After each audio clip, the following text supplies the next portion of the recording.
This is the Aurelius Podcast, episode 44, with Susan and Guthrie Weinschenk. I'm Zach Naylor, co-founder at Aurelius, and your host for the Aurelius Podcast, where we discuss all things UX, research, and product. We're back for a new season of the podcast, and this time we have Susan and Guthrie Weinschenk. Together, they make up Team W, behavioral scientists that do work in the UX and design world. They joined us to talk about what UX designers and researchers should know about psychology and behavioral economics, and how to apply it in their work.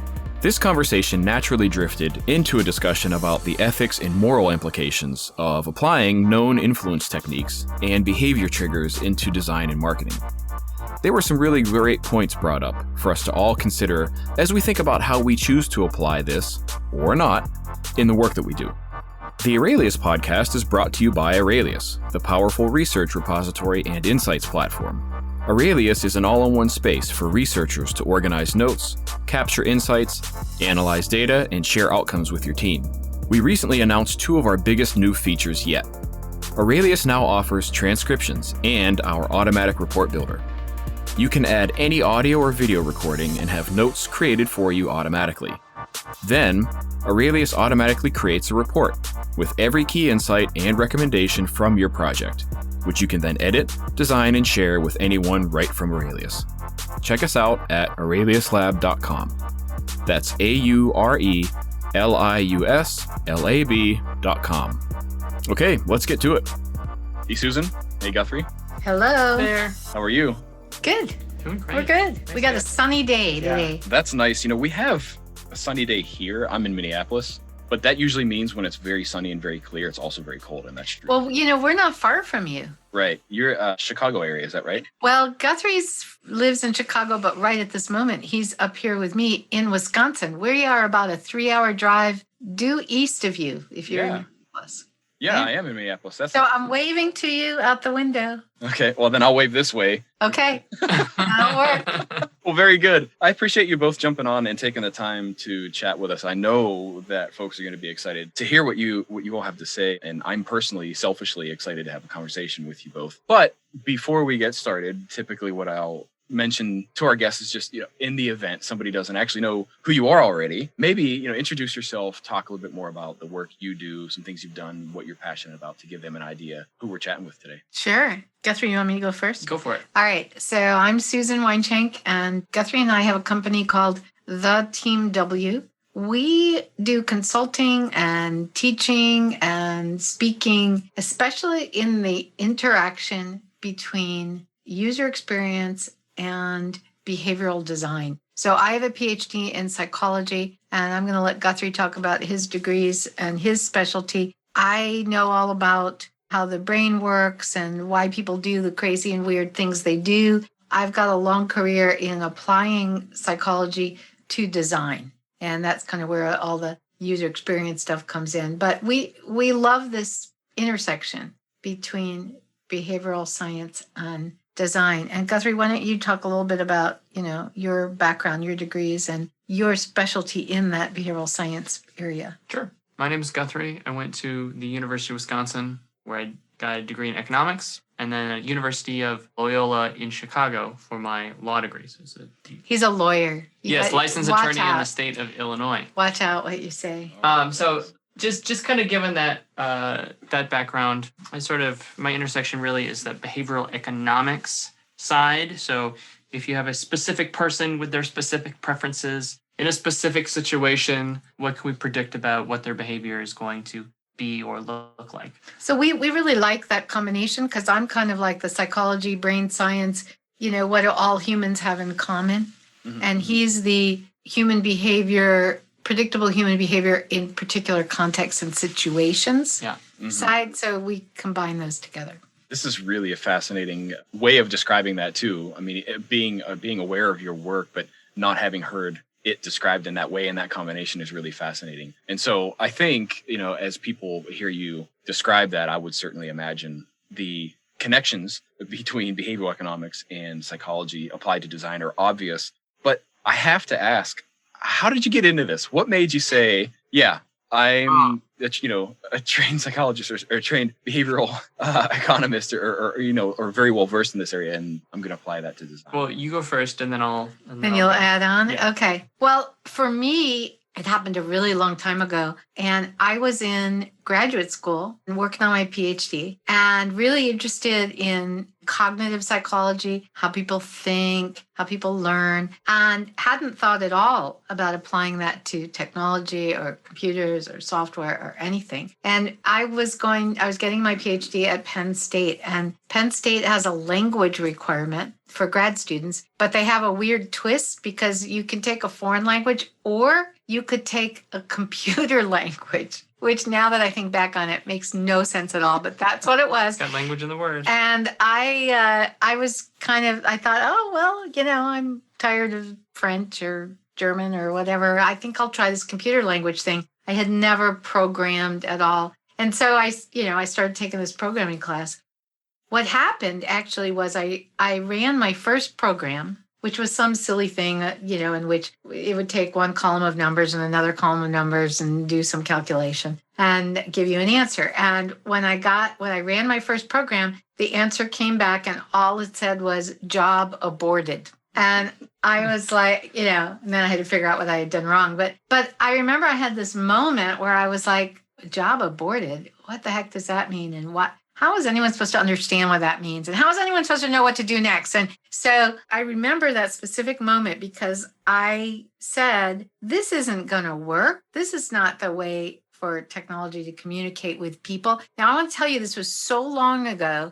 It was before the idea of user experience. It was before the word usability was ever used. I mean, we're talking a really long time ago. Sure. Now, I didn't know at the time that the field did exist to apply what we know about people to technology design.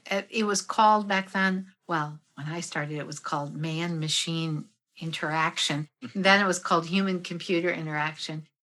So I didn't know at the moment that this was a thing. I said, well, we should apply what we know about people to design technology so that it'll be easier to use. And then I found out, oh, yeah, this is a thing. People earn a living at this. And I became intrigued. So throughout the rest of my PhD program, I started thinking about how to combine the two. And when I got out, that's the field I went into. So that's kind of how I started in it. And I've been doing it, like I said, for a really long time. Now, Guthrie, what do you want to add about your story in this? Yeah, so I'll just add a little coda to that. So fast forward a lot of years.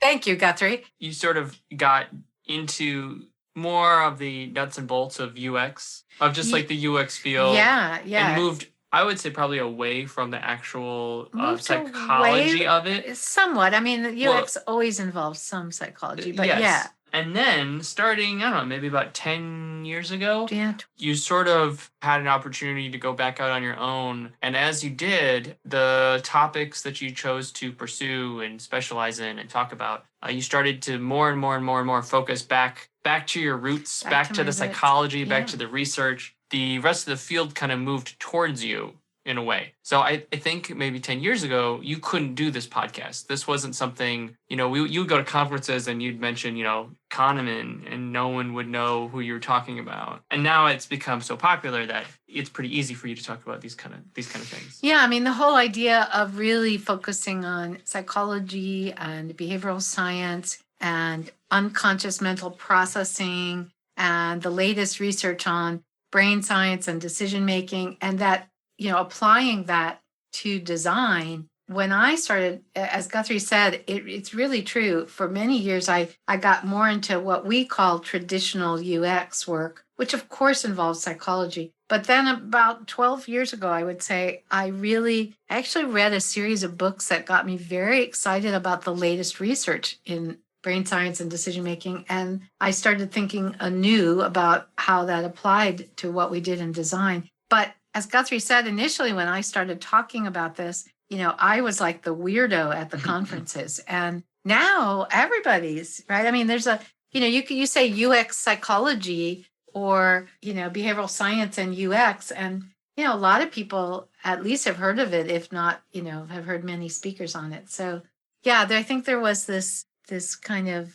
coming together of the two fields. But you didn't say about you. Go ahead. I interrupted you. My stories will be a lot shorter. After law school, I started working with the Team W, but I was at the time my specialty was more in operations. So I had previously done like procurement, supply chain management, economics-y, sort of businessy stuff. And then in law school, I'd taken tax law, corporate law. So running the contracts and setting up the tax structures and various stuff like that. Kind of move forward, I started to venture a little bit more into the content space here and there because people would ask like economics-y questions that you maybe didn't know, and I happen to know a little bit about something. And over the years, I slowly crept more and more and more into the content space, and it's become more and more popular. So I kind of feel like now I think maybe behavioral economics is sort of where that behavioral psychology was a bunch of years ago.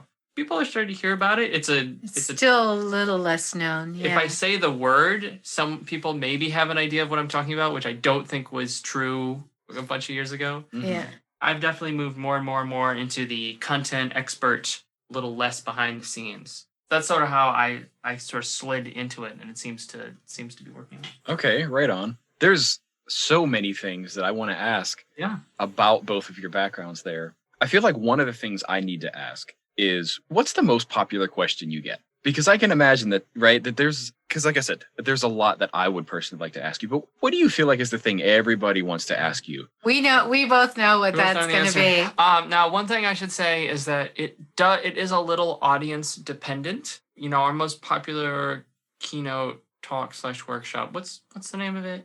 Behavioral design. Oh, we've changed it a bunch of times. It used to be more complicated than that. Yeah, that's a much better name. When we give that behavioral design workshop, we're talking to sort of a mix of, there's some, graphic designers and some UX researchers and maybe some marketing people. Yeah. It is sort of a mix. And so I definitely have an answer for that because it is, the most common topic. There are maybe some other talks that we give that are to other audiences where it might be a little different. Like if we're only in front of a bunch of developers or only in front of a bunch of marketing people. For some reason, the marketing people tend to ask different questions. But the answer to your question is, in the last at least 2 years, the most popular question has been the ethics question. It's all about, what do we do about, dark design? And if you're designing something so that you're encouraging people to take action, right? How do we know if that's ethical or not ethical? Yeah. That is the most common question we get.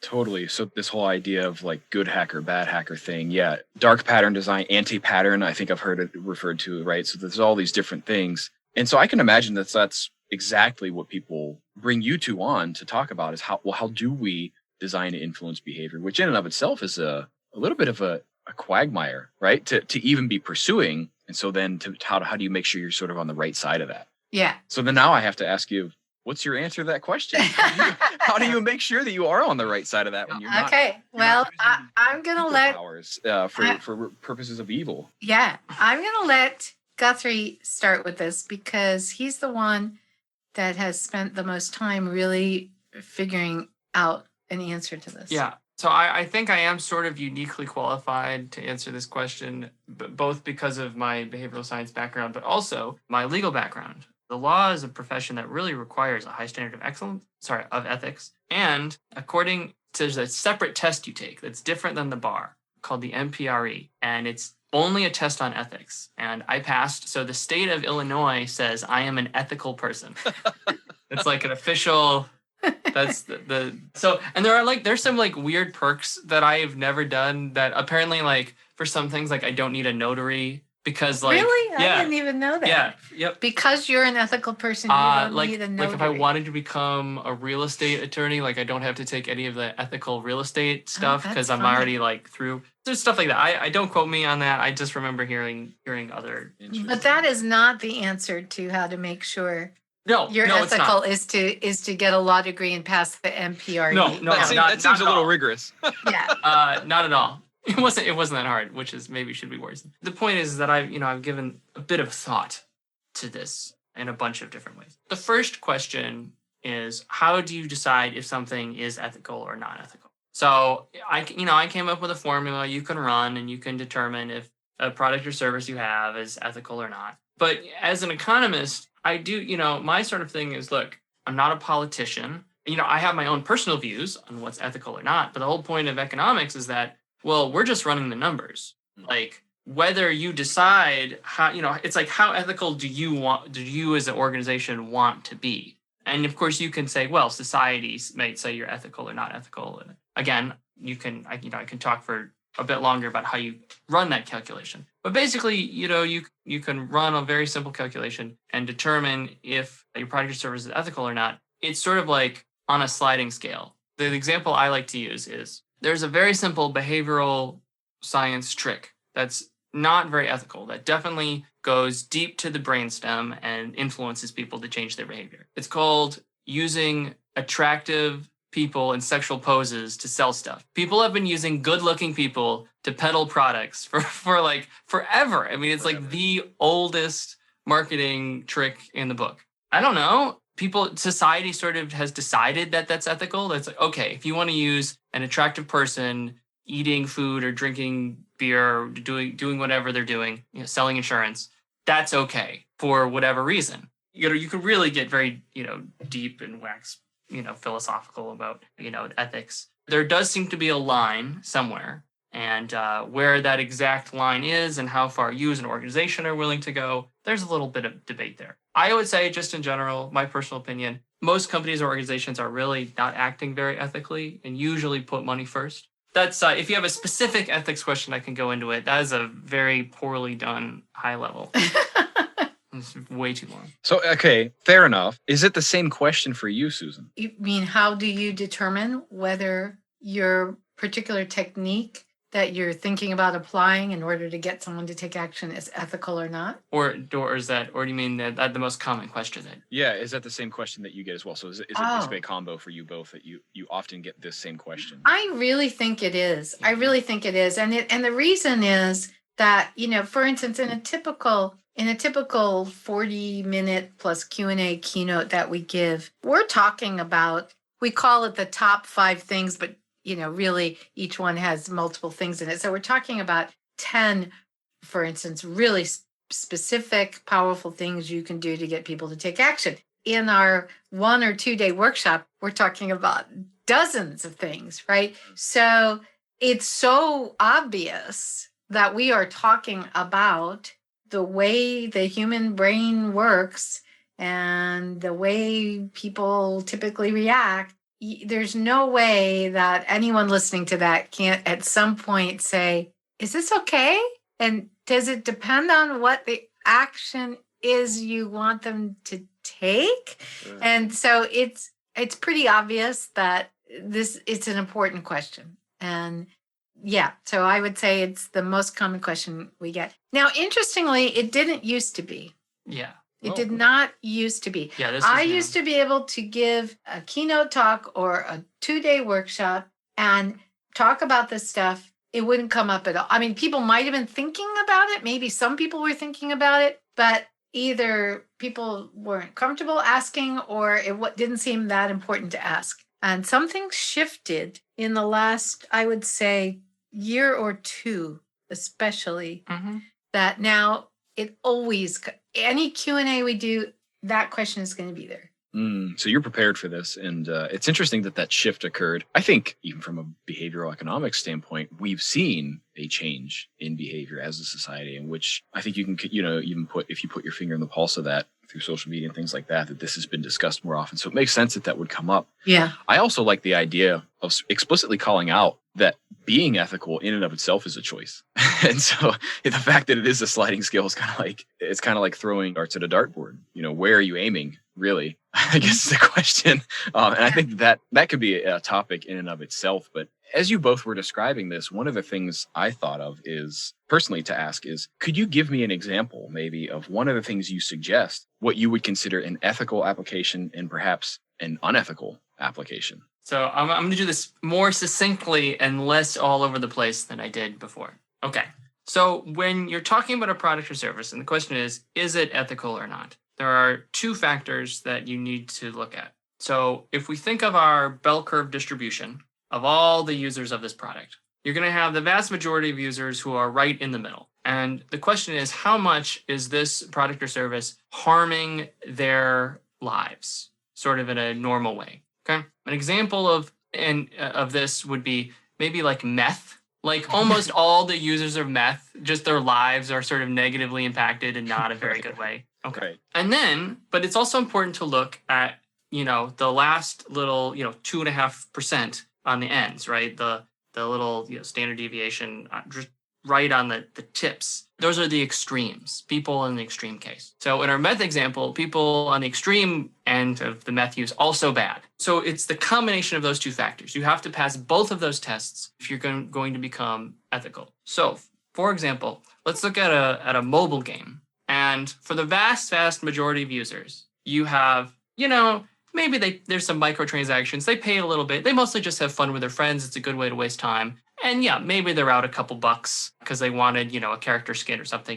It's no big deal. Okay, so that's fine. But for the people on the extremes, and I don't know if there's some interesting anecdotes about these companies. It's like, 2% of the users, or it's like 98% of the revenue or something crazy. They get very addicted. They're doing it hours and hours and hours and hours and hours a day. And it's really having a negative impact on their life. So I would say that if the majority of either the majority of users or the majority of people in the extremes are having pretty significant negative life consequences, it's not making their life better, that's probably unethical, especially if you are making money at the expense of their suffering. So if you would like to, in my eyes, sort of regain your ethical standing, it's really not that hard to do.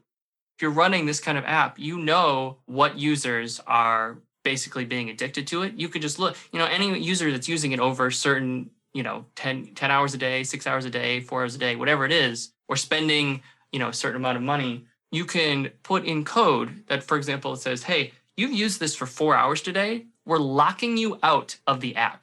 You can't log in for 24 hours. We're purposely stopping you from becoming as addicted to this game as maybe you otherwise would have been. And you can, and you keep fleshing that out with all sorts of different things.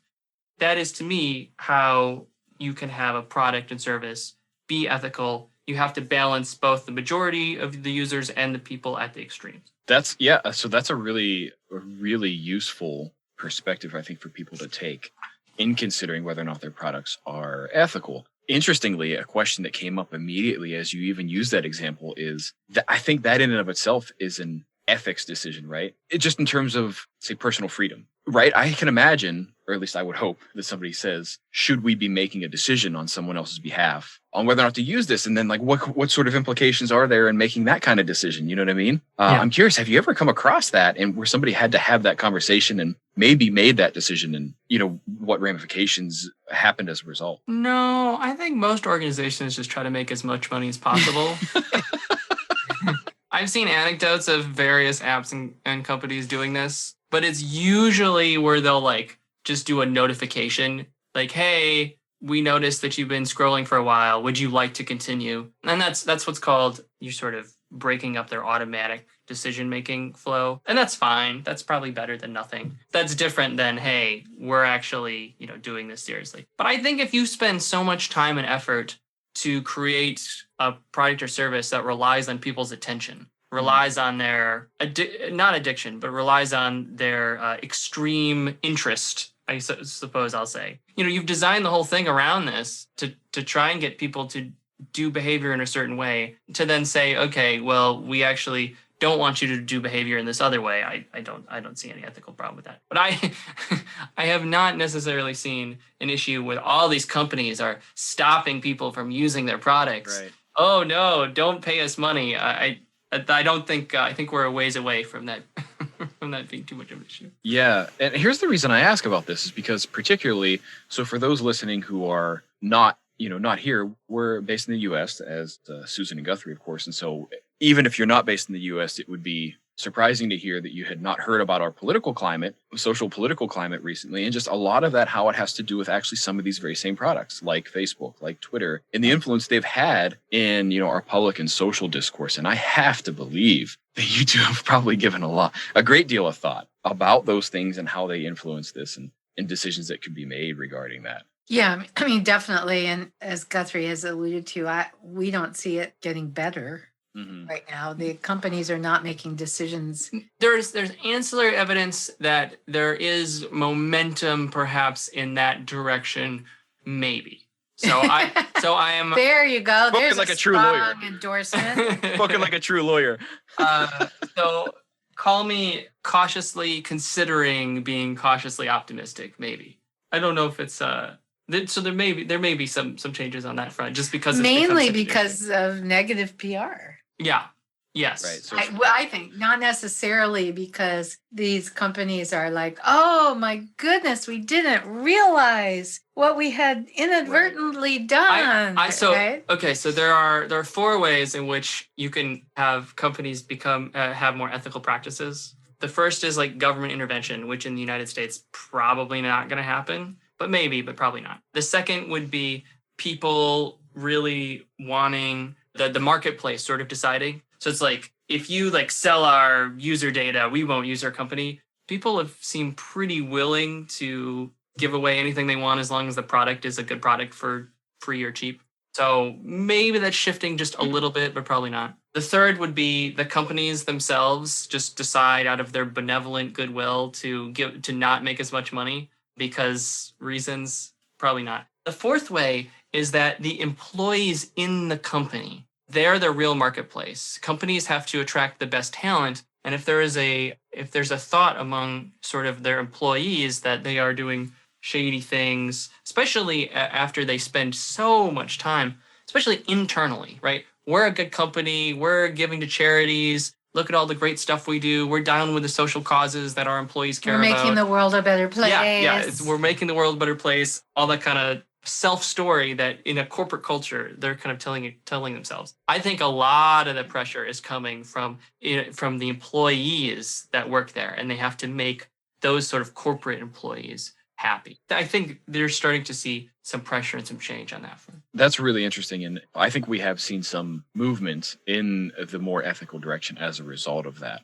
As we're talking about these, I won't pick specific companies, and you certainly don't need to either, but I am curious if you've seen the sort of things that you two suggest in influencing behavior and behavioral design at another company and thought to yourself, I'm not so sure of the application there. And, the very kind of thing that we might suggest and how you can use this in design. Oh, all the time. All the time. I think that, there's a variation of that question, which is, how often do our clients come to us and ask us to do things that we think are not ethical? And what do we do when that happens?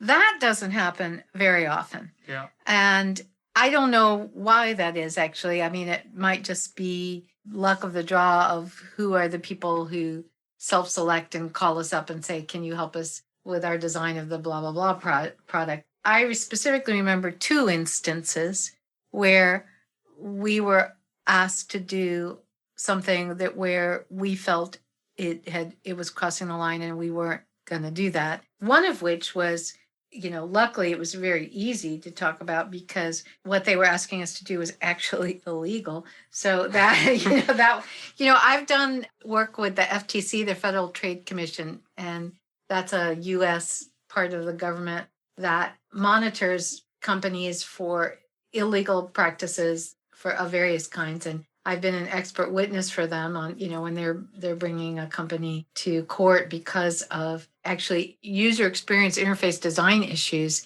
that are causing people to give away, their entire life savings and not realize that they just signed that away. So, and I love doing that work. That's like some of the best work we do. But because of doing that work, I am very familiar with the things that are legal and the things that are illegal and the things that are gray area. There are just some things that you cannot do at your website or with your product. It's illegal. So we did have a case once where someone had shown us this prototype and said, what do you think? And I said, well, actually, do you realize that this is illegal? And they looked at each other kind of, I was in person with them at the time. They looked at each other kind of surprised and dismayed. I think they didn't know it was illegal, besides being unethical.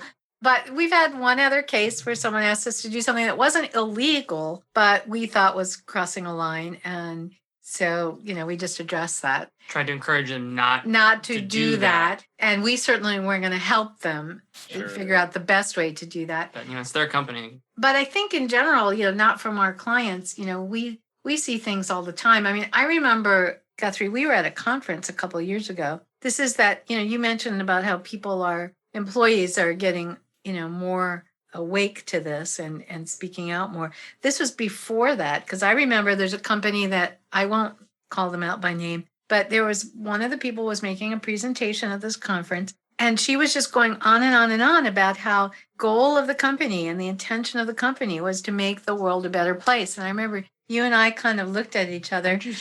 And I said, that's not the goal. The goal of that company, very well-known company, is to make a heck of a lot of money. Would you like to say the city that they're based in? No, they're in California. How's that? A very well-known company. But it was like, does she really believe this? Does anybody else in the audience believe this? Because really, that's not the goal of the company. That's not why they're doing what they're doing. I do think that that's changing. I think some of the people would have a harder time standing up at a conference and saying that now. I'll give one quick example, and I will use them by name. I don't like the State Farm ads. Okay.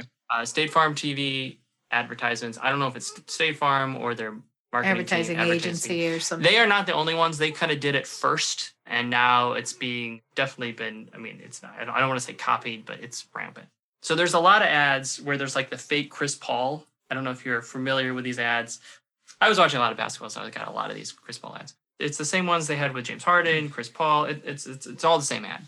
There is something very scary that happens, and they purposely use very scary noises. There's usually something that breaks, shatters, flies towards the screen. Someone yells. They often use someone looking at the screen very creepily, and it's all to get attention. It's just a blatant jump scare. We're just trying to grab your attention, so you look at the screen. And then they couch it in a joke. Isn't that weird? Funny that he's being so weird about the whole thing? It's like, he tried to, shoot the basketball, but it hit the windowsill and then the glass cracked and it fell through a truck and the whole thing just was a giant disaster. Oh, whoopsie daisies. And, to me, it's just very obvious that they know that there's pretty reliable research that what you do, you don't need. If you're going to have an ad that's effective, you just need the attention. Well, and it's actually, it's even, it's more than the attention, because when it's scary like that and with the loud noise and something shattering, invokes what's called an arousal response, which means your heart rate increases, your respiration increases. And then what we know is whatever comes right after that will be remembered longer, because it's tied to a fear, arousal, emotional response. And that's why they're doing it, so that you will remember the name State Farm. Now, interestingly, is that a positive association? I got scared and it was State Farm. That doesn't matter. The research shows it doesn't matter. You will remember it. And so when you shop for insurance in 3 months, when State Farm comes up, you'll be more likely to automatically at least check them out. Who should I check out for insurance? And it's going to come up as State Farm just as a memory trigger. I don't know. Is that a good thing or a bad thing? Yeah, I'm not a big fan of that. Though one thing I will say is that I do wonder if there is it's not an absolute measurement, but a relative measurement. So if everyone is doing ads like that, does it take a couple years, but then eventually do we adapt to it, and then it's not as effective because it's the same as everything else? Way maybe we have with like attractive people in ads, where it's still effective, but imagine if everyone was just using like regular scrubs, and then like one ad company was using like gorgeous people all the time. That might be really effective, but because everyone in all the ads is very pretty, so I'm not sure if the effectiveness will decrease as everyone's doing it. But that's one in particular that annoys me greatly. That makes total sense. I think with marketing tactics, advertising tactics in general, we see that, right? Like where somebody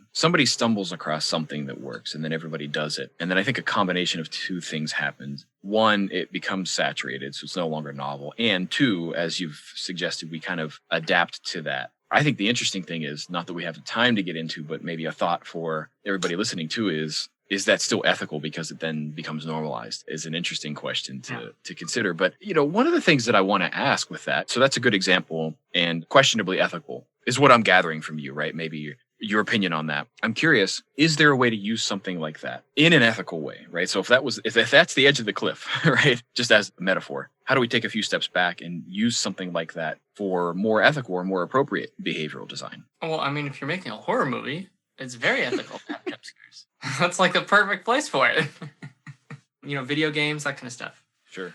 There are many places where I think the ethical lines are really blurry. Yeah. And this is one of them. Yeah. So when you're doing behavioral design, a big part of it might be grabbing attention, right? I mean, we said a lot of the times we're doing behavioral design in order to encourage people to take action or to take a specific action. Well, if you want to encourage them to take action, you first have to get their attention. That is one of the attention getting techniques. Is that ethical? Is that not ethical? I think it's a blurry line. To get someone's heart racing a little bit more than usual, is that a bad thing? Is that okay? I don't know that I have a clear answer to that. And don't forget that that's the cost that you're paying to watch a basketball game on TV for free, right? So there is a bit of a transaction. You don't have to watch ads, but if you want to watch this content, then you have to watch ads. And what those ads are or aren't, I mean, there aren't a whole lot of rules. One thing I will say when we do talk about this is that the time frame for ethics and for changes in behavior, as an economist, you see it that's maybe broader. They're really long. You got to look at 10, 20, 30-year timeframes to really see changes in what societies find ethical or sort of dislike. There are a lot of examples in the past where things that would never be shown on screen because that was not ethical at all.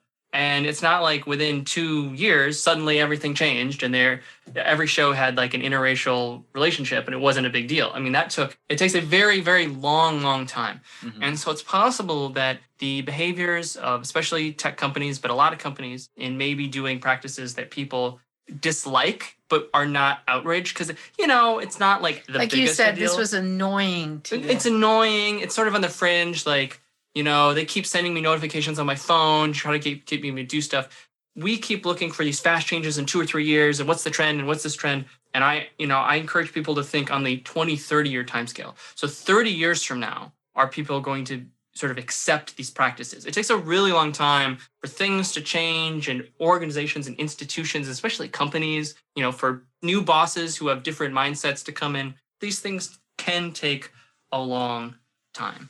And that's not something that we're very good at in technology, right? We work so quickly and we're so focused on how we can do things faster, more efficiently, that I think it's probably very difficult for people to adopt that frame of mind. And especially if you are on the side where, hey, I really want things to be more ethical, let's go, being like, well, maybe you need to wait 30 years is not an answer Sure. that you want to hear. Sure. Okay, so I want to ask one question that's kind of been in the back of my mind, even since we started this. I'm just curious, what do people need to know about psychology, behavioral economics, in the 60-second version? What do designers need to know about that? The most important things that people need to know are about some of the latest research on decision making, like the role that confidence plays in decision making, the role that emotions and feelings play in decision making. I think that newest research is really important. I think what we now know about, we've known for a long time that people are very social animals, but the implication of that to design, that people just have the psychological, biological need to be connected to other people and the role that plays. And then the third thing I would say is some of the latest research on vision, some of the things we know about what grabs visual attention, things about, the special part of the brain that recognizes faces, special part of the brain that's very attuned to simple changes, like something being a different color, and how that all works and how that plays into grabbing attention. I think those three things, the vision, decisions, and social, are really important. And Guthrie, you usually, we give these keynote talks on like the top 5 things you need to know. Do you want to add in 1 or 2 of the more behavioral economic ones? I'll just add in one broad point that when humans are calculating things, if they're like trying to weigh which decision to make, a lot of people think that they are calculating the way like a computer program would calculate, or that's how they think of it. And I just want to say humans calculate by feel. It's a very emotional process. And that gives you all sorts of weird outcomes. That one sentence, I mean, you're working on a new course, and that's an entire course. Yeah, isn't it? 2.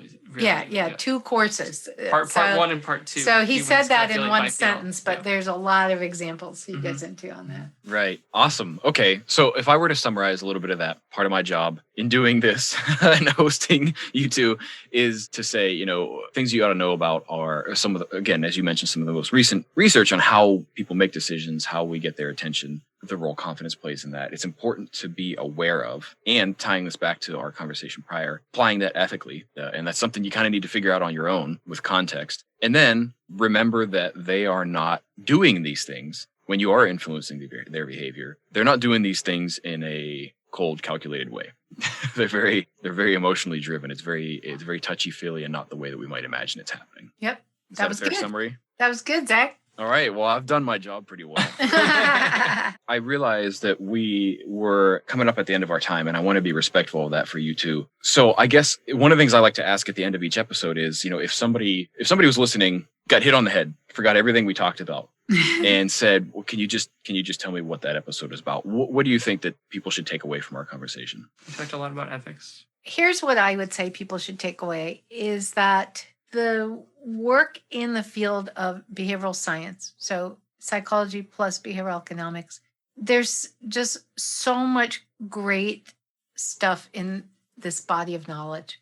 And you have to apply it really carefully, but it can also be really interesting and fascinating and useful and relevant to anyone who's designing a product, designing a service, designing a user experience. Go find out about it. Go learn about it and think carefully and deeply about what you want to use and what you might not want to use. That's what I would say. What would you say? No, do you agree? Yeah. Okay. All right, perfect. This has been a very fascinating chat for me and pretty philosophical, which I appreciate. And I think the people who listen to this do too, because it's not surface level. Here's the top 5 things you need to do to make a better landing page or whatever, right? So that's been really great. I'm curious, is there anything that you want to share with folks that we didn't talk about today? Yeah. And you want me to do the spiel? Yeah. I'm not sure what the spiel is, but go ahead. I got 3 spiels. All right. They're all the same spiel. So if you have any questions, especially if you want to like hire us and give us boatloads of money, you can email info@theteamw.com. We have a bunch of online video courses that we've done, many of which are free. So you can go to courses.theteamw.com and just sign up for the free ones about UX and science of brain and behavioral science. Fundamentals. Yeah. And lastly, I've been the last couple of months in sort of COVID pandemic fun times. I've been working on recording my first certificate, which is going to be behavioral economics certificate. So that's going to be hours and hours of videos, and it'll be fun and awesome and all that great stuff. So that's obviously not out yet, but it'll probably be out in a couple months. Yeah, I would add one more thing, which is we've both written books. Well, Guthrie, he always says, I've written one book, you've written many books. So between the two of us, we've written many books. But anyway, we have books. If people like reading and they want to read more about these topics, they can check out some of our books. Guthrie's book on behavioral economics is called I Love You Now, Read This Book. It's quite a great book all about behavioral economics. And then probably my book that's the most relevant to what we're talking about here is 100 Things Every Designer Needs to Know About People. And there's a second edition of that I would point people to. So Awesome. Well, I'm pretty sure I probably read the first edition, so I have not been appraised of the second edition. So that's awesome. We can make sure we have links to all that stuff in the show notes. As you're listening to this, go ahead to our site where we have it on our blog, and we'll have links to all those things that you can check out. But I just want to say thanks again to you both for taking the time to come on, chat with us, and even slightly wax poetic, as Guthrie said, about some of this stuff, which I think was fun for me. And so appreciate having you on. Yeah, thanks so much for having us. This was a lot of fun. Thank you. All right, cool. Well, thanks again. I hope everybody enjoyed it, and we will see you next time. This podcast is brought to you by Aurelius, the research and insights tool that helps you analyze, search, and share all your research in one place, so you can go from data to insights to action faster and easier. Check out Aurelius for yourself with a 30-day trial by going to aureliuslab.com. That's AURELIUSLAB.com. If you enjoyed this episode, it would mean a lot if you would give us a review on iTunes to let others know what you think. You can catch all new episodes of the Aurelius podcast anywhere you listen to podcasts, like iTunes, Spotify, and more. Stay up to date when new episodes come out by signing up for email updates on our website.